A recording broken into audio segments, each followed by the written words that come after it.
அவுது பில்லாஹி மினஷ் ஷைத்தானிர் ரஜீம். பிஸ்மில்லாஹிர் ரஹ்மானிர் ரஹீம். அல்ஹம்துலில்லாஹி ரப்பில் ஆலமீன் அர்ரஹ்மானிர் ரஹீம்.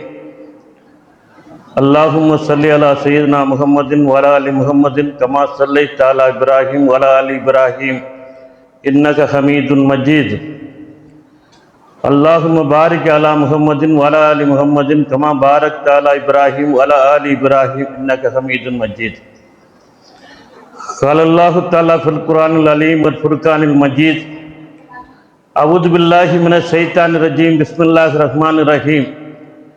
இன்னா அன்ஸல்னாஹு ஃபீ லைலத்தில் கத்ர் வமா அத்ராக மா லைலத்துல் கத்ர் லைலத்துல் கத்ரி ஹைருன் மின் அல்ஃபி ஷஹர். பரக்கல்லாஹ். கண்ணியத்திற்குரிய இமாம் அவர்களே, அருமைக்குரிய பெரியோர்களே, தாய்மார்களே, அன்பிற்கினிய நிர்வாகிகளே, நேசத்திற்கு இனிய இளவல்களே, உங்கள் அத்துணை பேருக்கும் புனிதமான இந்த லைலத்துல் கத்ரை தேடுகின்ற இந்த இரவிலே என்னுடைய அன்பையும் நல்வாழ்த்துக்களை உரித்தாக்கிக் கொள்கின்றேன். அஸ்ஸலாமு அலைக்கும் வ ரஹ்மத்துல்லாஹி தஆலா பரக்காத்துஹு.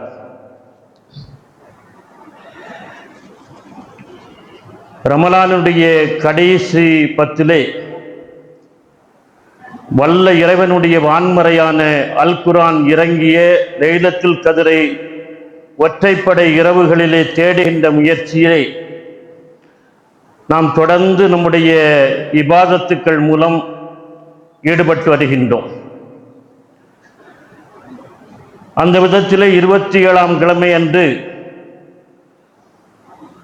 அந்த முயற்சியிலே நம்முடைய ஒரு ஆத்மார்த்தமான மனதோடு பள்ளி வாயிலிலே கூடி நம்முடைய தொழுகை மற்றும் இபாதத்துக்களை நடத்தி கொண்டிருக்கின்றோம். இந்த நல்ல நேரத்திலே வல்ல இறைவனுடைய வேதமான அல் குர்ஆன் இறங்கியதை முன்னிட்டு நாம் நடத்துகின்ற இந்த நிகழ்விலே அவனுடைய அல் குர்ஆனை பற்றி, அந்த வேதத்தை பற்றி சிந்தித்து பார்ப்பதற்கு ஒரு நல்ல வாய்ப்பாக அமைக்கக்கூடிய விதத்திலே இங்கே நானும் நம்முடைய கண்ணியத்திற்குரிய இமாம் மௌலவி சைஃபுல்லா ஃபைஜி அவர்களும் சிறிது நேரம் உங்கள் மத்தியிலே உரையாற்றுகின்றோம். நம்முடைய ஜமாத்துடைய தலைவர் வழக்கமாக பேச சொல்வார். இந்த வருஷம் என்னவே தெரியவில்லை, பேசுவதற்கு தலைப்பு கொடுங்கள் என்று சொல்லிவிட்டார். ஒருவேளை தலைப்பு கொடுத்தால் இவன் ஒழுங்காக பேசுவான், குறிப்பிட்ட நேரத்தில் சரியாக சப்ஜெக்டுக்குள்ள என்ன பேசுவான் என்று நினைத்தார தெரியவில்லை.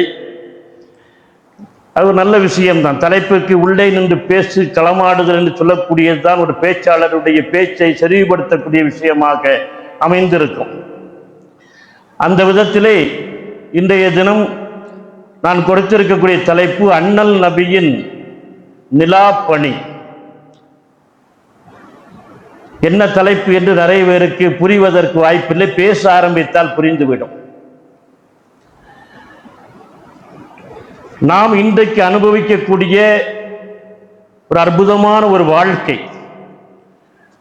அல்லது நாம் ஒரு அருமையான மார்க்கத்திற்கு சொந்தக்காரர்களாக இன்றைக்கு இந்த உலகத்திலே வாழ்ந்து கொண்டிருக்கிறோம் என்று சொன்னால், இந்த வாழ்க்கை என்று சொல்லக்கூடியதும் நமக்கான இந்த நெறிமுறைகள் என்று சொல்லக்கூடியதும் சாதாரணமாக வந்தது கிடையாது.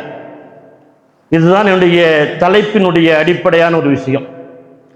இதற்காக வேண்டி நடந்த தியாகங்கள், அர்ப்பணிப்புகள் சாதாரணமான விஷயம் கிடையாது.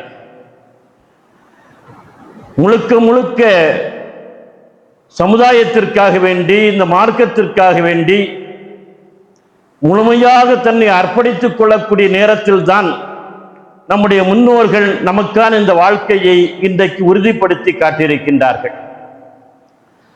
சூஃபி ஞானியான பெண் சூஃபி ஞானியான ராபியத்துல் பஸ்ரியா அவர்கள் குறிப்பிடுவார்கள், நீ ஒரு சமுதாயத்திற்கு ஊசி போல பயன்படு என்று சொல்வார்கள்.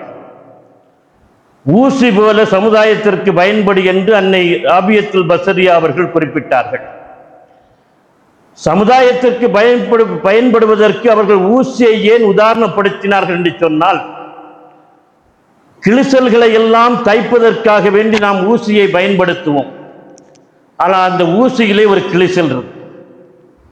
ஊசி என்ன செய்கிறது என்று சொன்னால், தனக்குள்ளே ஒரு கிழிசலை வைத்துக் கொண்டுதான் பிற கிழிசல்களை எல்லாம் தைக்கின்றது. ஒரு ஊசி எப்படி தனக்குள்ளே ஒரு கிழிசலை வைத்துக் கொண்டு பிற கிழிசல்களை எல்லாம் தைக்கிறதோ, அதுபோலத்தான் ஒரு மனிதன் தனக்குள்ளே பல இழப்புகளை, சோதனைகளை, வேதனைகளை, அர்ப்பணிப்புகளை, தியாகங்களை தாங்கிதான் அவன் சமுதாயத்தை வாழ வைக்க முடியும். அந்த விதத்தில் தான் இன்றைய இரவு என்று சொல்லக்கூடியது திருக்குர்ஆன் இறங்கிய இரவு என்று சொன்னால், இந்த அல் குர்ஆன் இன்றைக்கு நம்முடைய கரங்களிலே தவழ்கிறது என்று சொன்னால், இதற்காக வேண்டி நம்முடைய இறை தூதர் நபிகள் நாயகம் ஸல்லல்லாஹு அலைஹி வஸல்லம் அவர்கள் பட்ட பாடுகள், அவர்களுடைய அர்ப்பணிப்பு, தியாகம் என்பதை பற்றி நாம் அதிகமாக பேசிக்கொண்டதே இல்லை. அதை பேச வேண்டிய அவசியம் இருக்கிறது. அப்பொழுதுதான் கையில் இருக்கக்கூடிய பொக்கிஷத்தினுடைய அருமை என்பது நமக்கு தெரியும். பொதுவாக நம் கையில் ஒரு அருமையான ஒரு பொருள் இருக்கிறது என்று சொன்னால், நம்மிடம் ஒரு சொத்து இருக்கிறது என்று சொன்னால், அது எப்படி வந்தது என்பதனுடைய வரலாறு தெரிந்தால்தான், அந்த உழைப்பினுடைய வேதனையுடைய அருமை தெரிந்தால்தான் இருக்கின்ற பொருளுக்கும் சொத்துக்குமான மதிப்பு என்பது நமக்கு தெரிய வரும். அந்த விதத்தில் தான் அல் குர்ஆன் இன்றைக்கு நம்முடைய கரங்களிலே தவழ்ந்து கொண்டிருக்கிறது என்று சொன்னால், இந்த அல் குர்ஆன் இன்றைக்கு கரங்களிலே தவழ்வதற்காக வேண்டி எம்பெருமானார் நபிகள் நாயகம் ஸல்லல்லாஹு அலைஹி வஸல்லம் அவர்கள் செய்த மகத்தான தியாகங்கள் என்ன என்பதை நாம் கொஞ்சம் கவனப்படுத்த வேண்டிய அவசியம் இன்றைக்கு இருப்பதாக கருதுகிறேன். பெருமானார் நபிகள் நாயகம் ஸல்லல்லாஹு அலைஹி வஸல்லம் அவர்களுக்கு அவர்களுடைய 40வது வயதில் நுபுவத் என்கின்ற இறை தூதுத்துவம் அவர்களுக்கு கிடைத்தது. கிடைத்த அன்றே ஹிரா குகையில் வைத்து அவர்களுக்கு வல்ல இறைவன் தன்னுடைய வான்மறையினுடைய வசனங்களை வானவர் தலைவர் ஜிப்ரீல் அலைஹிஸ்ஸலாம் அவர்கள் மூலம் இக்ரா பிஸ்மி ரப்பிக்க என்று கற்றுக் கொடுக்க ஆரம்பித்து விட்டான். இந்த வசனங்கள் இறங்குகிறது என்று சொன்னால் அது வஹி மூலம் இறங்கியது என்பதை நாம் அறிவோம். வஹி என்று சொன்னால் இறை அறிவிப்புகள், வேத அறிவிப்புகள் என்று அர்த்தம். இந்த வஹி பெருமானாருக்கு இறங்கியது. அதன் மூலம் நாம் குர்ஆனை நமக்கு அவர்கள் சொன்னார்கள், கற்றுத்தந்தார்கள் என்று நாம் சாதாரணமாக பேசிக்கொள்வோம். ஆனால் அந்த வஹி இறங்குகிற பொழுது அவர்கள் பட்ட பாடுகள், அந்த வஹியை தாங்குவதற்காக வேண்டி அவர்கள் அடைந்த வேதனைகளை பற்றி நாம் அதிகமாக பேசிக்கொண்டதே இல்லை. பெருமானார் நபிகள் நாயகம் ஸல்லல்லாஹு அலைஹி வஸல்லம் அவர்களுக்கு வஹி இறங்குகிறது என்று சொன்னால், முதலில் வஹியை அவர்கள் தாங்கக்கூடிய அளவுக்கு ஒரு கவனப்படுத்தக்கூடிய ஒரு முன்னெச்சரிக்கையை எப்பொழுதுமே இறைவன் கொடுத்து கொண்டே இருந்தான். பெருமானாருக்கு பின்னால் இருந்து யாரோ ஒருவர் சலாம் சொல்வது போல பெருமானாருக்கு தோன்றும். பின்னால் யாரும் இருக்க மாட்டார்கள். ஒரு மலக்கு கூட சலாம் சொல்லி இருக்கலாம். சலாம் சொல்லிவிட்டார்கள் என்று சொன்னால் பெருமானார்கள் உடனடியாக அந்த வஹியை தாங்குவதற்கு தன்னை ஆயத்தப்படுத்திக் கொள்வார்கள். ஏனென்று சொன்னால் வஹியை தாங்குவது என்பது சாதாரணமான விஷயம் கிடையாது என்பதை பார்க்கிறோம். அதுபோல் அவர்கள் தூக்கத்தில் இருக்கிற பொழுது அவர்களுக்கு வஹி இறங்குகிறது என்று சொன்னால், பிரம்மாண்டமான ஒரு உருவம் அவரை பிடிக்க வருவது போல கனவு காண்பார்கள். அந்த கனவில் இருந்து விழித்துக் கொள்வார்கள். வஹி இறங்கப் போகிறது, அதை தாங்குவதற்கு அவர்கள் ஏற்பதற்கு ஆயத்தமாகி விடுவார்கள். சில நேரங்களிலே வஹி என்று சொல்லக்கூடியது மணி அடிப்பது போல் அவர்களுக்கு இறங்கியது என்று வரலாறு பேசுகிறது. இது ஒரு அருமையான சயின்ஸ். ஏனென்று சொன்னால் மணி சத்தம் தான் சத்தங்களிலே மிக விரைவாக காற்றை கிழித்துக் கொண்டு கடந்து செல்லக்கூடிய ஆற்றல் உடையது, ஒலி. அதனால்தான் நம்ம காலத்தில் தேவாலயங்களில் மற்ற இடங்கள் எல்லாம் மணி அடிக்க ஆரம்பித்தார்கள்.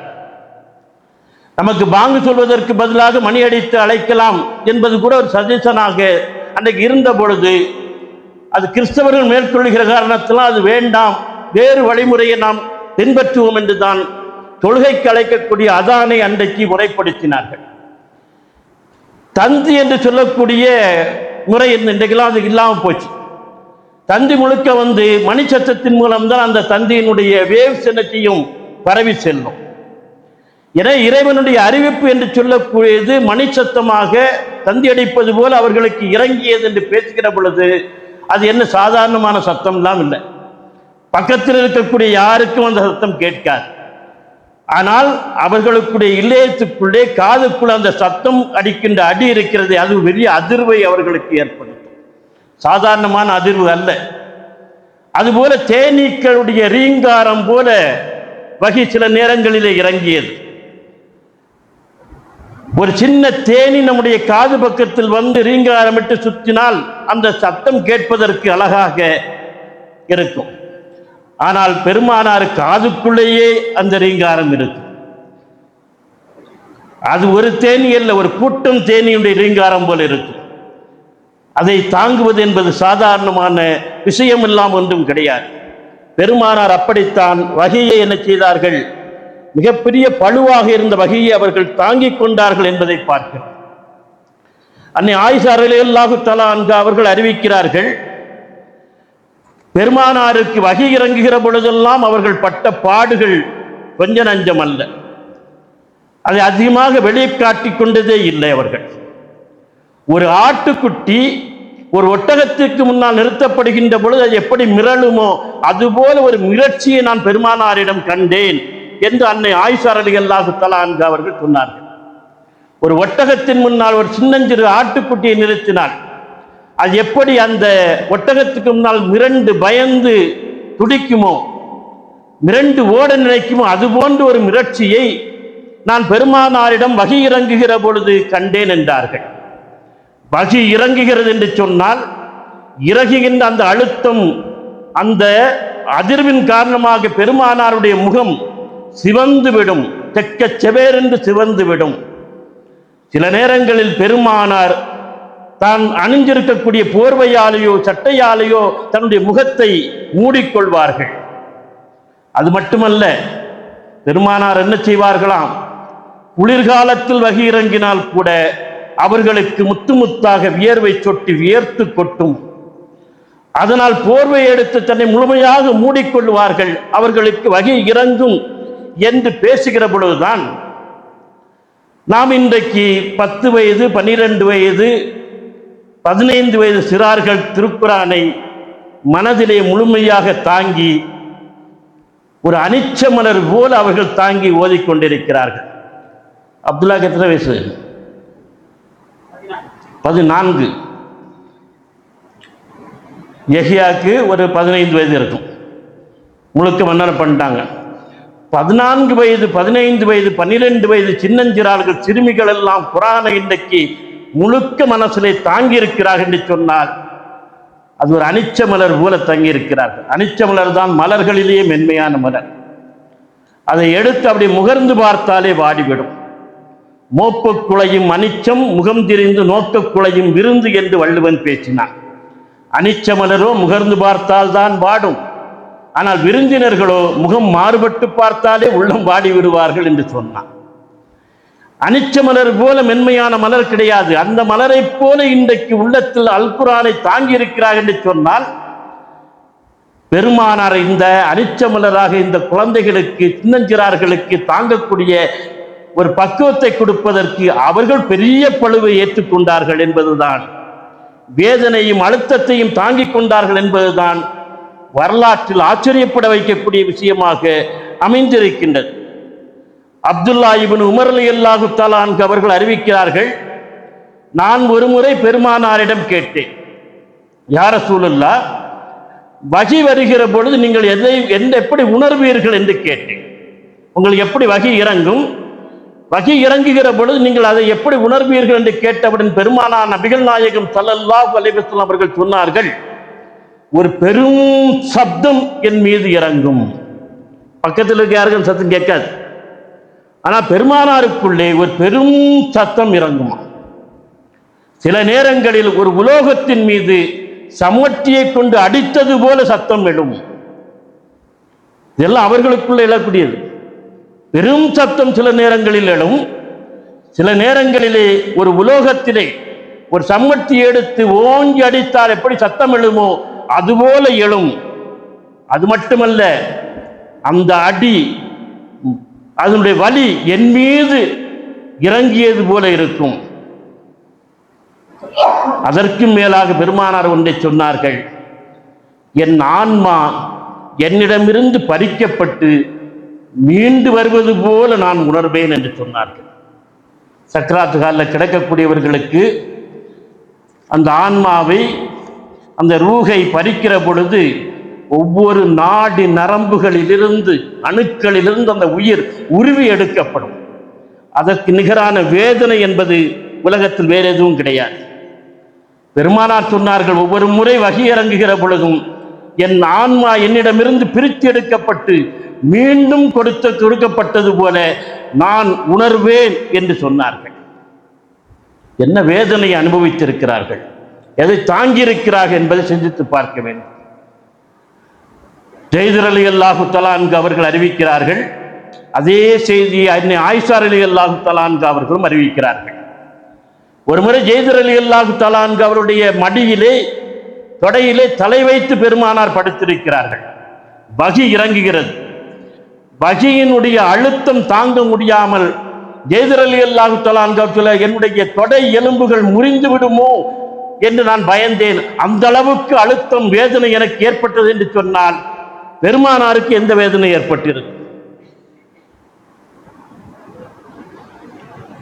நம்முடைய மடியிலே ஒருவர் 2-3 பேர் வந்து மேலே விழுகிறார்கள் என்று சொன்னால் நமக்கு ஒரு வலி ஏற்படுகிறது.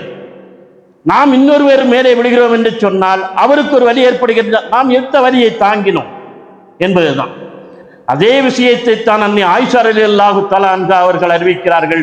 பெருமானார் நபிகள் நாயகம் ஸல்லல்லாஹு அலைஹி வஸல்லம் அவர்கள் ஒரு முறை என் மடி மீது தலை வைத்து படுத்திருந்தார்கள். வகி இறங்கியது. அந்த வலியினுடைய அந்த அழுத்தத்தை என்னால் தாங்க முடியவில்லை. என்னுடைய தொடை எலும்புகள், கால் எலும்பெல்லாம் நொறுங்கி விடுமோ என்று நான் பயந்தேன். அந்த அளவுக்கு வேதனை என் மீது ஏற்பட்டது என்று சொன்னார்கள். ஒவ்வொரு வகியும் ஒவ்வொரு வசனமும் இறங்குகிற பொழுது பெருமானார் அதை தாங்கி நமக்கு தருவதற்கு பட்ட பாடுகள், வேதனை, வருத்தம் என்பது சாதாரணமானதல்ல. 165 வசனங்களை கொண்டது திருக்குர்ஆனுடைய 6வது அத்தியாயம் அல் அனாம். 165 வசனங்கள் ஒரே நேரத்தில் இறங்கியது. எவ்வளவு வலியை, அழுத்தத்தை தாங்கி இருப்பார்கள். முஆத் இப்னு ஜபல் ரலியல்லாஹு தஆலா அன்ஹு அவர்களுடைய ஒன்றுவிட்ட சகோதரி அஸ்மா பின்த் யஸீத் ரலியல்லாஹு தஆலா அன்ஹு அவர்கள் அறிவிக்கிறார்கள், ஒரு பயணத்தின் போது நான் பெருமானாரோடு இருந்தேன். பெருமானாருடைய ஒட்டகத்தின் மூக்கணாங்கயிறை நான் தான் பிடித்துக் கொண்டு நடந்தேன். ஒரு பெண் வழி நடத்தியிருக்கிறார். அந்த ஒட்டகத்தின் மூக்கணாங்கயிறை நான் தான் பிடித்துக் கொண்டு நடந்தேன். அப்பொழுது பெருமானாருக்கு வஹி இறங்க ஆரம்பித்தது. அனாம் வசனங்கள் முழுக்க 165 வசனங்கள் ஒரே நேரத்தில் இறங்கின. அந்த வகியின் அழுத்தம் தாங்க முடியாமல் கஸ்வா ஒட்டகம் கதறியது. அமர்ந்து அமர்ந்து எழுந்தது. மீண்டும் எழ முடியாமல் கத்தி கதறிக்கொண்டு கனைத்துக் கொண்டு படுத்து கிடந்தது. இதை நான் பார்த்தேன், பக்கத்தில் இருந்து பார்த்தேன் என்று சொன்னார்கள். என்று சொன்னால் அந்த வகி இறங்குகிற பொழுது, பெருமானாருக்கு இறங்குகிற பொழுது, பெருமானார் அமர்ந்திருந்த ஒட்டகம் அந்த வலியும் வேதனையும் தாங்க முடியாமல் கனைத்துக் கொண்டு படுத்து விட்டது என்று சொன்னால் பெருமானாருக்கு 165 வசனங்கள், 1.25 ஜுசு, சாதாரணமான விஷயம் கிடையாது. 1.25 ஜுசு ஓதி முடிக்கணும்னா நமக்கு எவ்வளவு நேரம் ஆகும்? 1 மணி நேரத்துக்கு மேலாகும். அவ்வளவு நேரம் வகி இறங்கி இருக்கிறது. அதை அவர்கள் தாங்கி இருக்கிறார்கள் என்று வருகிற பொழுதுதான் இன்றைக்கு நம் கரங்களில் தவழ்ந்து கொண்டிருக்கக்கூடிய குர்ஆனுடைய மகத்துவம், இதை பெருமானார் என்ன வேதனை, வருத்தங்கள், துயரங்கள், வலிகள் அத்தனையும் தாங்கி நமக்கு தந்திருக்கிறார்கள் என்பதை நாம் தயவு செய்து உணர்ந்து கொள்ள வேண்டும். இதுதான் பெருமானார் செய்த நிலாப்பணி. தலைப்பு அண்ணல் நபியின் நிலாப்பணி இதுதான். சூரியன் காய்கிறது, பகல் 12 மணிக்கு நாம் உச்சி வெயிலே வெளியே நின்றோம் என்று சொன்னால் என்ன சூடு? இப்பொழுது நிற்க முடியுமா? ஒரு 5 நிமிட நேரம் நிற்க முடியுமா? இதே சூரியனுடைய சூடும் வெயிலும் இரவு நேரமும் தொடர்ந்தது என்று சொன்னால் நம்மால் உலகத்தில் வாழ முடியுமா? ஏற்கனவே சூரியனுடைய கதிர்களை மேலே இருக்கக்கூடிய வானமண்டலத்தில் இருக்கக்கூடிய லேயர்ஸ் 3 அடுக்குகள் இருக்கிறத, ட்ரோபோஸ்பியர், ஸ்ட்ராட்டோஸ்பியர் எல்லாம் பேசுறமே, வடிகட்டி தான் நமக்கு தருகின்றது. அதையே தாங்க முடியவில்லை என்று சொன்னால் இந்த சூடும் வெயிலும் வேதனையும் இரவு நேரமும் தொடர்ந்தது என்று சொன்னால் உலகத்தில் நாம் வாழ முடியுமா?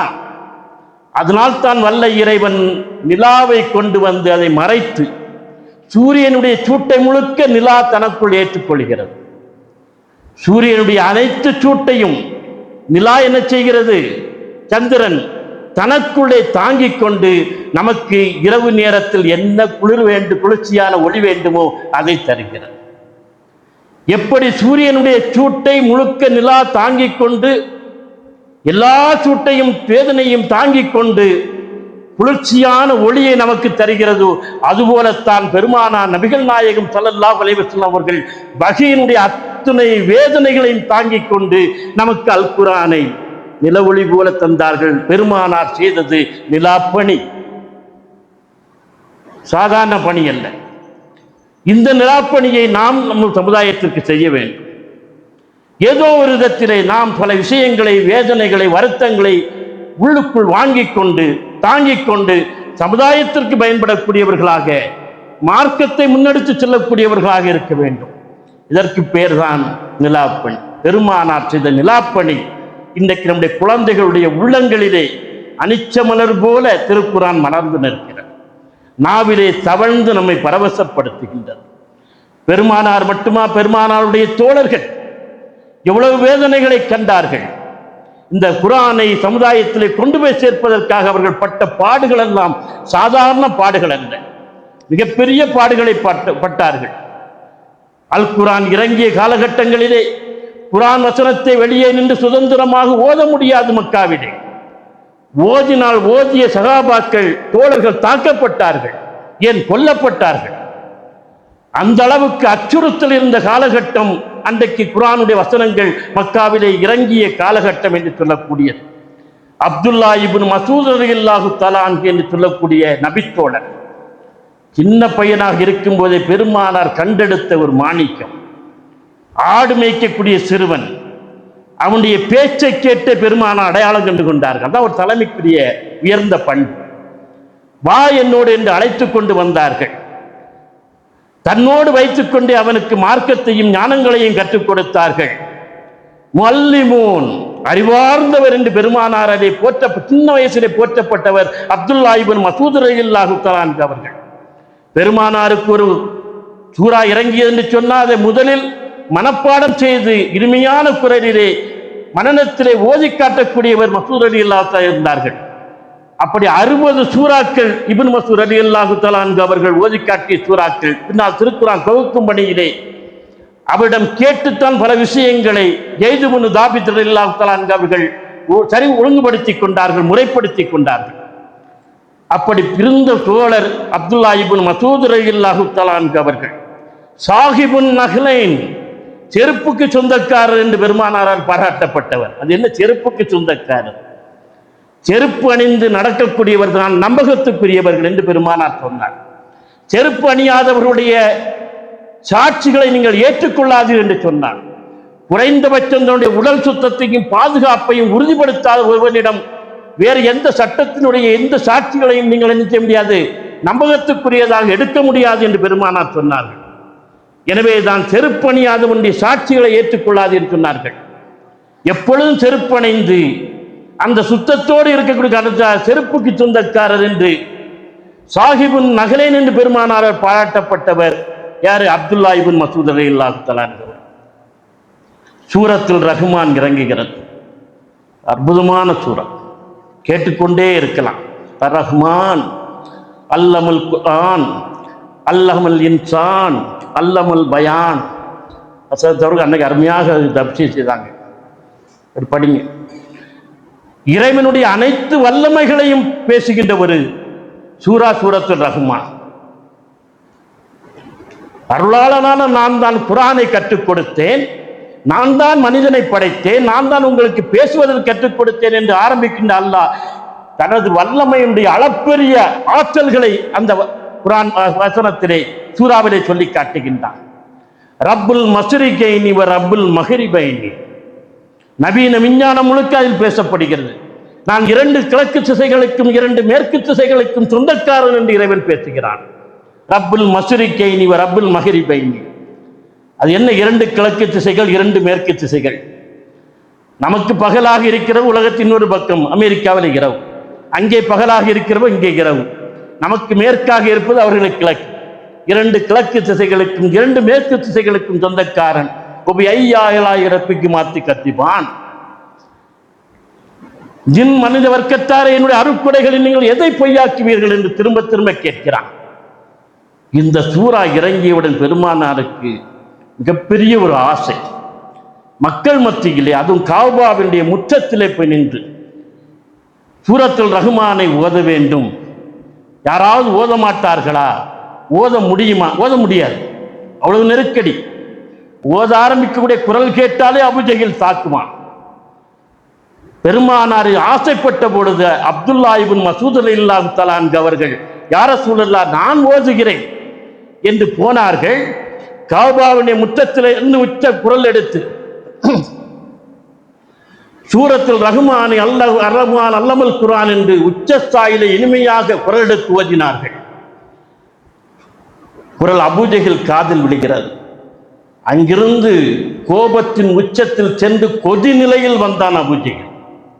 வந்தவன் ஓங்கி அப்துல்லா இப்னு மஸ்ஊதுடைய காது அடக்கி அறைந்தான். காது பக்கம் கிழிந்து ரத்தம் கொட்டியது. திரும்ப திரும்ப அறைந்தான். ஆனால் ஓதுவதை நிறுத்தவில்லை. மயங்கி கீழே விழுந்தார்கள். தோழர்கள் சிலர் அவரை மீட்டெடுத்து சென்றார்கள். பெருமானாருக்கு முன்னால் வந்து தலைப்பகுதியில் ரத்தம் கொட்ட கொட்ட அப்துல்லா இப்னு மஸ்ஊத் நிற்கிற பொழுது ரசூலுல்லாஹி ஸல்லல்லாஹு அலைஹி வஸல்லம் சொன்னார்கள், மஸ்ஊத், ஒரு காலம் வரும், ஒரு காலம் வரும், அப்பொழுது உன்னுடைய கால் அபூஜஹலின் மார்பில் இருக்கும் என்று சொல்லி காட்டினார்கள். அந்த காலமும் வந்தது. பத்ர் யுத்தம் முடிந்து தோழர்களோடு பாடி அமைத்து தங்கி இருக்கிற பொழுது ஒரு பக்கம் யுத்தத்திலே காயப்பட்டவர்களுக்கான மருத்துவ பணி நடக்கிறது, இன்னொரு பக்கம் யுத்தத்திலே உயிரிழந்தவர்களை அடக்கம் செய்யக்கூடிய பணி நடக்கிறது. பெருமானார் கேட்டார்கள், அபூஜஹில் என்ன ஆனான் என்று. ஏற்கனவே முஆத் முஅவ்வித் என்று சொல்லக்கூடிய 2 சின்னஞ்சிறார்கள், வாலிபத்தின் வாசலிலே அடியெடுத்து வைத்திருக்கக்கூடிய 2 பேர் அபூஜஹிலை வெட்டி வீழ்த்தினார்கள் என்று பெருமானாருக்கு தெரியும், கேள்விப்பட்டார். ஆனாலும் அவன் உயிர் போனதா இல்லையா என்று தகவல் தெரியவில்லை. அபூஜஹில் என்ன ஆனான், யாராவது பார்த்துவார்கள் என்று சொன்னவுடன் எல்லோருக்கும் முந்திக் கொண்டு அப்துல்லா இப்னு மஸ்ஊத் ரலியல்லாஹு தஆலா அன்ஹு அவர்கள் வாளை உருவிக்கொண்டு புறப்பட்டு போனார்கள். ஒவ்வொரு உடலாக புரட்டி புரட்டி புரட்டி புரட்டி புரட்டி போடுவது, உக்களோடும் முனங்களோடும் வீரை கையிலே பிடித்துக் கொண்டு கிடந்தான் அபூஜஹில். அவனுடைய மார்பிலே காலை வைத்தார்கள். பெருமானார் சொன்னார்களே, ஒரு காலம் வரும் மஸ்ஊத், அல் குர்ஆனை காபாவினுடைய முற்றத்தில் சூரத்துல் ரஹ்மானை ஓதியதற்காக உன் செவிடடக்கி அடித்து உன்னை ரத்தம் சிந்த வைத்த அபூஜஹிலுடைய மார்பின் மீது உன் கால் இருக்கக்கூடிய காலம் வரும் என்று சொன்னார்களே, அந்த நேரம் வந்தது. கால் வைத்துக் கொண்டு வாளை உருவி அபூஜஹிலுடைய கழுத்தை வெட்ட போகும்போது சொன்னான், ஆடு மேய்ப்பவனுடைய மகனே, எடு காலை, நீ குறைஷிகளுடைய அதிகாரத்தினுடைய பீடத்தின் மீது கால் வைத்திருக்கிறாய், எடு காலை, ஆடு மேய்ப்பவன் மகனே என்று சொன்னார்கள். அப்பொழுது அப்துல்லா இப்னு மஸ்ஊத் ரலியல்லாஹு தஆலா அன்ஹு அவர்கள் சொன்னார்கள், அபூஜஹில் எல்லா அதிகார பீடங்களையும் எங்கள் இறைத்தூதருடைய ஏகத்துவம் தௌஹீத் தகர்த்து எரியும் என்று சொல்லிவிட்டு வாளை ஓங்கி வெட்ட போனார்கள். அப்பொழுதும் சொன்னான், ஒரு வெட்டாத, அறுத்தெடுனா கழுத்தை, முண்டத்திலிருந்து கீழ்ப்பகுதி சேர்த்து அறுத்தெடுனா. ஏன் என்று கேட்டால், வெட்டப்பட்ட தலைகள் எல்லாம் முகமதுக்கு முன்னால் அடுக்கி வைக்கப்படுகிற பொழுது எல்லா தலைகளிலும் என் தலைதான் உயரமாக இருக்க வேண்டும், செத்த பிறகு கூட பெருமை பாராட்ட வேண்டும் என்று நினைத்தவன் ஓங்கி வெட்டினார். கழுத்து துண்டானது. தூக்கி கொண்டு பெருமானார் கையிலே கொண்டு வந்தார். ஒரு காலத்திலே கஅபாவின் முற்றத்திலே சூரத்துல் ரஹ்மானை ஓதியதற்காக வேண்டி தலை மீது தாக்கப்பட்டு இரத்தம் கொட்டிய அப்துல்லா இப்னு மஸ்ஊத் ரலியல்லாஹு தஆலா அன்ஹுடைய கைகளிலே இப்பொழுது அபூஜஹலுடைய தலை. இது வரலாறு. இறைவனையும் இறைவனுடைய வேதங்களையும் மார்க்கத்தையும் பழிப்பித்தவர்கள், இறை நம்பிக்கையாளர்களை வேதனைப்படுத்தியவர்களுக்கு நிச்சயம் இந்த நிலை வந்தாகும். அது யாராக இருந்தாலும் சரி. இன்றைக்கு உலகத்தினுடைய வல்லாண்மை காட்டக்கூடிய அதிகாரத்தின் பீடத்திலிருந்து கொண்டு நவீனங்களை கையில் வைத்துக் கொண்டு அதிகாரத்தின் பீடத்திலிருந்து வல்லாண்மை காட்டக்கூடியவர்களாக சரி, இந்த நிலை அவர்களுக்கு வரும். அல் குர்ஆன் அந்த உத்தரவாதத்தை நமக்கு தருகிறார். எனவே அன்பிற்கினியவர்களே, நிறைய பேசுவதற்கான நேரம் இல்லை. இது ஒரு அருமையான பொழுது. இந்த பொழுதிலே அல் குர்ஆனுடைய மகிமை, அது நமக்கு கிடைத்திருக்கக்கூடிய மகத்துவம், இதனுடைய சிறப்பு என்ன என்பதையெல்லாம் நாம் தயவு செய்து கொஞ்சம் உள்வாங்கிக் கொள்ள வேண்டும். ஓதத் தெரியாதவர்கள் ஓதுவதற்கு முயற்சிக்க வேண்டும். வீடுகளிலே தர்ஜுமாக்களை வைத்துக் கொண்டு தமிழ் அர்த்தங்களை வாசிக்க வேண்டும். ஒரு கலாச்சாரம், ரீடிங் கலாச்சாரம் என்று சொல்லக்கூடிய வாசிப்பு கலாச்சாரத்தை உருவாக்க வேண்டும். இதெல்லாம் நாம் மார்க்கத்தை புரிந்து கொள்வதற்கான ஒரு மகத்துவமாக இருக்கிறது. வல்ல இறைவன் தன்னுடைய இறை தூதரை நமக்கு தந்தான்.